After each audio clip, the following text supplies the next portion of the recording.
Hi guys, thank you for watching my video. I'm Vanilla. Lakini nimeka bila kuweka kitu. But I'm back again, sina mbaya lakini mambo mbili tatu tu mnajua tu kawaida. Challenge haiko sangi but I thank God nimekuwa nimewin. Nimekuwa ule mama nilitandika alienda akasaki na imekuwa hapa na pale but I thank God because nimeweza kushinda. Hata kama hiyo kitu ilinipea stress but I thank God, lakini kila kitu inakuanga na sababu. Hata hiyo sio ndio imenileta but I'm apology for nimeweka bila kuweka kitu. Najua watu wengi walikuwa na shanga kwa Vanilla ameenda wapi, but I'm back again. Nimekuja hapa hata nikiwa hata na kama niko na huzuni but ni vizuri, by the way ni vizuri kuongeanga. Na saa ile ukiona mtu akiongea huyo mtu anakuanga amefika mwisho. Okay, kuna story kuna mama alinipigia simu. Nimepigiwa simu na watu wengi lakini nataka kuaddress hii ya huyu mama. Juu huyo mama ako na huzuni. Hata aliniambia next week atakuja kunitafuta, nikamwambia akuje tufanye hii video ndio atueleze. Ndio anasema haisitaka mwanamke mwingine apitie ile kitu amepitia. Mnakumbuka time yenye nilikuanga nasema kama wewe uko married, tafadhali wewe kwa wewe ni mwanamke usinyime bwana yako, ama kama wewe ni bwana wacha kukosa kutengeneza kufanya bibi yako. Na nikisema kufanya, watu wengine wataanza kuuliza ni kufanya nini. Ujua kazi yako kama wewe ni mwanamke, na kama wewe ni mwanaume ndio kazi yako. Sasa story iko hapa. Huyu mwanamke alikuanga na nyima bibi ya bwana yake kila time, anakuwa na hexus. Sijui ni nini, sijui ni trauma gani ama ni vile unajua kuna place yenye inafikanga ukiona mwanaume afrofied unasema kama afrofied chakula ya tumbo hata ya mwili yako utampea. But that is a very big mistake watu wengi wanafanyanga. Sasa huyu mwanamke bwana akikuja akimuguza anaanza mahexus, na mka anaenda kwa kiti ama anaenda kwa kitanda ya watoto. Nataka wanawake tusikizane hapa. Kama umechoka na mtu kabisa usitese mtu. Na kama wewe ni mwanaume uko hapa, nataka tusikizane. Kama umechoka na mwanamke, wacha kumteza. Dunia ni kubwa sana. Unaweza toka hapa kama mimi niko Kahawa West. Naweza toka hapa Kahawa West kama Nairobi, wacha niseme Nairobi ni kubwa. Naweza toka hapa niende Githurai. Naweza toka hapa niende Kawangware. Naweza toka hapa niende places mingi sana, ama niende Donholm, ama niende place yoyote. Hakuna haja nitese yule mwanaume niko na yeye kwa nyumba atijua provide. Kama unaona kabisa provide, unafanya nini hapo? Hakuna haja ya kutezana. Hakuna haja kukanga kwa ndoa na mnatesana. Ukiona kabisa mtu amsikizani, simuachane tu mapema. Ajonge niko single. Juu hii kitu imefanyikia huyu mama. Na huyu mama sasa ana regret. Kumbe alafu kitu kingine ni vizuri communication. You see the communication in the marriage ni mzuri sana. Never to be quiet ati unasema ati sitaongea. Kama mko kwa nyumba, kuwa na communication. Ambia bibi kenye unapitia, ambia bwana kenye unapitia. Because kama utafanya hivyo, ndoa mingi sitakuja kuharibika. Na imagine ndio nilisemanga, uko hapa utakwanga unakuja unasema, sijui bibi ameacha, sasa niko single, sijui nini. Na hii kitu kumbe mngeongea. Kumbe bwana alikuja akafutwa kazi. Hakuambia bibi amefutwa kazi. Sasa yeye bwana anaamkanga tu vizuri, anajitayarisha. Bibi anadhani mwanaume anaenda kazi, lakini the end of the month hakuna pesa. Sasa hapa mwanamke ndiye alikuja sasa akasema atakuwa analala na bwana yake, atampatia mwili yake, ama atafanya sex na yeye. Huyu mwanaume ako na stress, lakini haambii bibi ati alifutwa kazi ama kazi iliisha. Juu asubuhi bibi anaamka anamtayarisha, lakini ilifika mahali sasa mwisho wa mwezi ikifika akiitishwa pesa ana. Sasa bibi juu hataki kunini kuwafungiwe nyumba, si bibi kama alikuwa na tu pesa anakuja na chomo analipa nyumba. The one mistake watu walifanya ni kukosa communication. Na blame hata bibi, afadhali hata angepea bwana yake hata akikuja, hata kama hakuacha chakula, mpatie kategori yake, mpatie responsibility yake. Yaani mpatie kitu yake. Kama ukijua kabisa you are married, nilisema usiwahi nyimana. Nikasema hata ukinyimana hiyo kitu, hakuna ile siku utaweka kwa sufuria upikie watoto. Hakuna ile siku utasema maybe uende huko ukuwe wale watu wa kujiuza. Hiyo ndio kitu itakusaidia. Lakini ukinyima bwana yako, jua hiyo kitu haitakusaidia. Sasa bibi ananipigia simu, sasa alinipigia simu jana. Akiniuliza sasa Vanilla nitafanya nini? Sasa mzee kumbe ameenda amepata mwanamke mwingine huko nje. Akaenda akamwambia hata bibi yake ampeangi. Na niliwaambia usipopea bwana yako ama usipofanya bibi yako, tafadhali ile siku atatoka nje atapatana mwenye akona kiu, atampatia vizuri. Huyu bibi alikuwa hakuwa anapea bwana yake sijui ni miezi 4. Na hakuna vile utaniambia tumekaa kwa nyumba na umesoea kulamba hiyo kitu ama kusikia vizuri, alafu mtu akuja kukatizie uniambie utakaa hivyo. Hiyo nayo ni uongo. Hata mimi nikiwa mimi Vanilla, bwanangu akose kunifanya na akosoba kabisa, si ati ni mgonjwa. Hata mimi nitatoka nje, na nikitoka nje imeisha hivyo. So huyu bwana alikuja akaenda nje, akaenda akapata mtu mwenye anampatia service mzuri, anampatia na style zote zenye bibi yake hakuwa anampatia. Mwanaume amerudi kwa nyumba, amechukua tu vitu wake ameenda kwa ule mwanamke. Sasa mwisho dada kuja kuambia bibi yake, akumpigia simu akimuuliza kwani uko wapi. Akamwambia unajua mimi nilivutwa kazi yangu ilishanga. Lakini vile nilikuwa nashindwa nitakwambia nini na wewe ukaninyima. Sasa mimi nimepata mwingine ananipatia vizuri, ananitunza vizuri. Sio ndoa jameni imeisha. Imeisha juu ya nini? Mwanamke kukosa kupatia bibi ya bwana yake. Tafadhali kama wewe ni bibi uko hapa and you listen to me please. I beg you. Mimi nilisema nataka ndoa zisimame. Sitaki ndoa sianguke hivi kiorera. Kiorera. Sasa kama bibi alikuwa anapea bwana yake hata kama aleti kitu, huyo mwanaume angetoka kwa nyumba. Lakini yeye alimunyima juu aleti chakula, mwanaume ameenda. Saa hii analia. Nimeacha nikiwa peke yangu na watoto. Lakini makosa iko kwa nani? Mimi nitambule bibi. Na ndio nasemanga hapa, kama wewe ni mwanamke listen to me please. Kama utaki kurudi hapa kulia.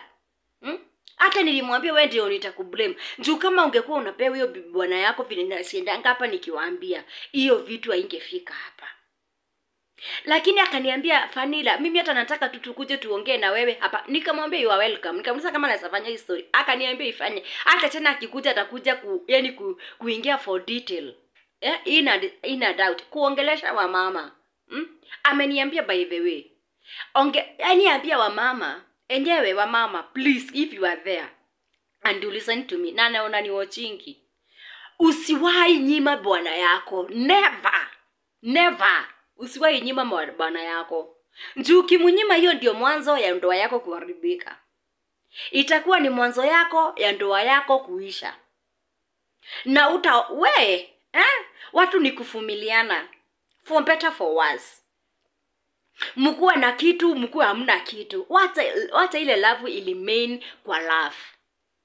Kama vile uko unamunyima mkiwa wakati mlikuwa mnapendana siku za kwanza uko unamunyima, ulikuwa unampatia unamwambia ingia pahali unataka, umempatia password. Lakini wakati imefika mahali unakuja kumdharau, tafadhali wa mama. Leo wacha tu ni wakanyange kidogo. Wacha niwaambie ukweli. Never kunyima bwana yako. Usiwahi kataa na hiyo mwili yako kupatia bwana yako. Juu sio yako, ni ya bwana yako. Na wewe mzee, wewe unakujanga unalala kama kingunia. Ama umetoka huko umeenda umekula laa zako na wanawake huko nje. Unakuja unapata bibi yako hata hutaki kumuguza. Tafadhali mchange. Njoo huyo mwanamke wakati atapokenda nje, ataenda patana na mwanaume mwingine mzuri, amsugue vizuri, amfanye kila kitu. Hata wairudi kwa hiyo ndoa yako, kwa hiyo ni yako. Kuna story nilikuanga ni rafiki yangu sana. Ni rafiki wangu wale wa kitambo. Unajua kuna wala marafiki wa kitambo. Sasa alikuanga ananipatia hii ka story, ananiambia alikuja kaoreka na Muoria. Wakati alipooreka na Woria, alikuwa sasa ni yeye sasa Mungu akampatia favor. Akiweka kazi naenda through. Akiweka kazi naenda through. Lakini siku moja alipopata mtoto wa kwanza, wakakaa maisha matamu sana. Lakini alipopata mtoto wa pili, mwanaume alikuja akageuka. Mwanaume kugeuka akaanza kumtuzi. Kumwambia vile amepata mtoto wa pili amepanuka. Ati kuma yake imepanuka juu ya kupata mtoto, juu ya kuenda CS. Hata alikuwa anamwambia aende CS. Bibi akamwambia siwezi enda CS, juu mimi nasanga watoto nomo. Akakuja akaanza kumtuzi. And it is not good. Akaanza kumtuzi. Siku moja alikuwa anaenda Mombasa. Sijui alikuwa anaendea nini Mombasa. Ni mtu sasa it is a business woman, so alikuwa na travel. Siku moja akiwa anaenda Mombasa, ile nini walikuwa wanaenda nayo ikakuwa imechelewa kufika. Sasa ikabindi sasa waende watafute accommodation, ndio waende sasa halale, ndio at least kesa aende na nini aanze safari. Ndio alifika akiwa late, akaenda na arudi. Sasa ule mwanaume alipoingia na yeye, unajua sasa kwa gari unaweza ingia na partner yoyote. Anaweza ingia na mwanaume akuwe partner yako, akuwe next to you, ama mwanamke akuwe next to you. Lakini pale alienda ule mwanamke alipoingia pale, alipatanga mwanaume. Wakakuja sasa wakienda wakipiga story. Na hata ikafika mahali huyu mwanaume hakuwa anajua Mombasa. Ilikuwa first time yake kuenda Mombasa. Sasa akakuja sasa wakaona sasa wanaenda wakiongea kutoka hapa Nairobi kabla wafike Mombasa. So wanaenda kuna ile story ikakuja ikaingiana. Wakati walisema sasa lazima watafute nyumba ya accommodation, huyu mwanamke alikuwa anajua kabisa huko Mombasa. Akaambia huyu mwanaume kuna pari na juanga, kama utaenda uchukue room yako na mimi nichukue room yangu. Na wakakuwa hivyo, na wakaenda akamuonyesha. Wakati alipoenda kumuonyesha, mwanamke akakuwa alikuwa anaumwa na miguu. Unajua sasa ukitravel sana, alafu ndio mwanaume mpaka mwanamke akona hasira juu ya vile yani kutusiwa na bwanake kila time kumwambia yeye amepanuka, sijui kuma yake imepanuka, sijui nini. Time moja, yani hiyo wakati alipoenda kwa room, akaenda yani wakachukua room zote, akamwambia for in case you need anything ama you need any help you can call me. Na ikakuwa hivyo. Mambo ya Mungu ni mengi, ya kuku ni mayai. Nikiwapea hii story ama nikiwapatia for example na hiyo rafiki yangu ile story aliniambia, ndio nataka kuambia kama wewe ni mwanamke unanyima bwana yako, ama wewe ni mwanaume unakosa kufanya bibi, ama unatuzingi bibi yako vile unataka, utajipata siku moja kuna mwingine anatamani hiyo kitu unatuzi. Atapata siku moja huyo mwanamke unashinda ukimuita malaya, ukimwambia sijui kuma yake imepanuka, kuna mwingine atapewa hiyo kuma ikule vizuri sana. Na ikakuwa hivyo. Sasa back to story. Wakati ule bibi alienda sasa kulala, miguu ikaanza kumuuma. Akakumbuka ule jamaa alimwambia if you need anything ampigie simu. Alichukua phone akakol ule jamaa. Akamwambia mimi miguu inaniuma, sijui nifanye nini. Mwanamume akamwambia wacha nikuje nikuone. Na akaenda. Alipoenda akapata enyewe ule mwanamke miguu imefura. Na ilikuwa ina uchungu, ilikuwa inamuuma.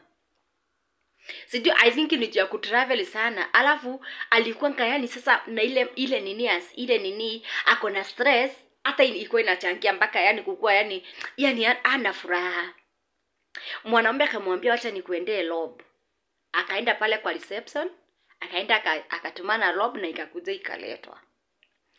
Na wakati alipoenda kumfanya ile, yani sasa ni kumpaka, kumfanya yani masaji hivi ndio miguu yani aache kumuuma. Mwanamke alifili kitu yenye hajai feel wakati alikuwa na mzee wake. Wacheni niwaambie guys. Sijui kama mnaona yenye ile kitu iliendelea hapo mbituni wa huyu mama na huyu mwanaume. Fungua masikio sasa usikie. Ndio ukisikia nikiwaambia kama wewe uko hapo, wacha kunyima bwana yako. Wacha kunyima bibi yako kategoria. Kama ni kumfanya fanya, kama utafanya kesho. Hata ukienda kulima shamba, ulimangi shamba ti kunyereria. Unalimanga shamba kama ni mahindi unaiwekea, yani unaitengeneza, unaipalilia vizuri mpaka hiyo mahindi inaacha kama inafurahia. If the same na bibi, tengeneza bibi yako vizuri, hata yeye mwenyewe hata akilala hivi anasikia yenyewe amekuwa na mwanaume, amekuwa na ndume kwa hiyo kitanda. Mwanamke alipo sasa anziwa kufanywa masa. Sasa unajua mwanaume anaanzia hapa kwa tumiguu, hapa kwa tudole, anapanda. Akifika hapa kwa mapacha, anaanza kumsugua. Ule bibi akakuja akafungukia ule mwanaume mambo. Akamwambia tangu mimi nioreke, bwanangu anjai nifanyia hivi. Hata imefika mahali anaanza kuniambia mimi ndio nimepata watoto 2, nimepanuka. Njoo naye mwanaume alikuwa, bibi yake alikuwa amekufa. Akamwambia huyo bibi, bwana akakwambia, na yule mwanamke alikuwa mlembo. Ni yule mwanamke akienda hivi, alikuwa hata sijui nini wanaume mnatakanga jamini sometime. Alikuwa mlembo. Ulembo yenye hata ukipatiwa tu kitu hivi unaikula. Walikuwa naikula na macho. Mwanaume sasa akajua hapa, akamwambia, utaniruhusu nikufanyie kitu yenye bibi bwanako hataki kufanyia? Bibi akamwambia yes. Kama unanifanyia hiyo masaji hivi, ni nini unaweza, kuna kitu kingine extra unaweza nifanyia mpaka ni feel poa? Najua wengine hapa wataanza kukondemu huyu mwanamke, waanza kusema sijui alikuwa hapana. Juu mtu ni mtu. Na mwili ikitaka react, mtu ni mtu. Na hakuna vile utaniambia umekaa for long, hujaifanyiwa kitu na bwana yako, alafu ukuje upate mtu mwenye atakufanyia ukose kufanywa. Hiyo ni uongo. Tunasemanga tumeokoka, lakini kuna mprese yenye haiokokangi. Hapo ni control tu ya Mungu inakujanga inakukontrol. Even me, I born again. Lakini nasemanga kuma yangu ijaiokoka. Hata mwanamume hakuna hiyo boro yake inaokoka. Hakuna kitu kama hiyo, usiwaidanganywa. Sasa ule mwanaume akaanza kufanyia bibi sasa tu vituko. Akaanza sasa kama anapanda polepole, anaanza polepole. Akafika pale kwa maharagwe. Mwanaume akaanza kupapasa ile kama maharagwe vizuri. Akamtoa mpaka kasuruari yake. Mwanaume alianza kutumia mikono, midomo, ulimi, kila